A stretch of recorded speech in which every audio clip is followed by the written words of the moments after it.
La 36e convention annuelle de l'Église évangélique universelle, EEU, est désormais conjuguée au passé. Durant 5 jours, les fidèles de cette congrégation se sont retrouvés pour un moment intense de communion et d'édification spirituelle sur le thème « L'Église de Jésus-Christ et la souveraineté de Dieu ».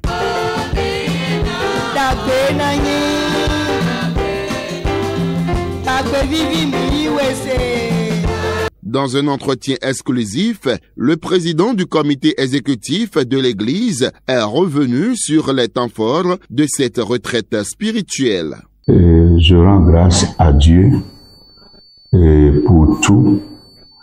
Et premièrement, je remercie aussi tous les orateurs. Et je remercie la jeunesse, les femmes, les hommes, même les enfants, les adolescents, parce que tous étaient au rendez-vous. Donc, le but dans lequel la convention arrivait toujours, on organisait, cette fois-ci, on l'a atteint, puisque toutes les couches spéciales de l'Église sont présents, et que les orateurs, par le Saint-Esprit, ont bien fait leur travail, et l'Église, le peuple de Dieu est nourri. Même les personnes de 3e âge ont été bien nourries, les enfants, les adolescents, les jeunes, chacun a eu pour son compte. Donc c'est pour dire que mes impressions sont bonnes de façon globale par rapport à l'organisation de la convention, 36e convention du 13 au 17 août 2025. Donc, vu son thème évocateur, l'Église de Jésus-Christ et la souveraineté de Dieu. D'ailleurs, vous-même, vous êtes les témoins. Dieu a marché dans sa parole. Dieu a honoré sa parole. Et jusqu'à aujourd'hui, les témoignages continuent de nous parvenir. Parce que les gens sont en train de prier pour nous. Parce qu'ils sont eu pour leur compte. Enseignements, prières, déclarations prophétiques et témoignages ont été les temps forts qui ont marqué cette édition. Occasion pour le président d'inviter les leaders à divers niveaux à pérenniser le développement des différents sous-thèmes issus de la thématique centrale sur les églises locales. Les défis à relever sur nos églises locales, nous sommes certains que ce n'est pas tout le monde qui a pris part à ce rendez-vous.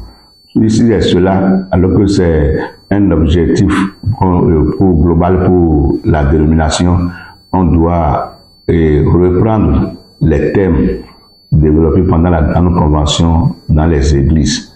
On doit les reprendre. Faites tout pour que les fidèles qui n'étaient pas présents, eux aussi, puissent bénéficier de cette grâce que Dieu, par laquelle Dieu a visité son église.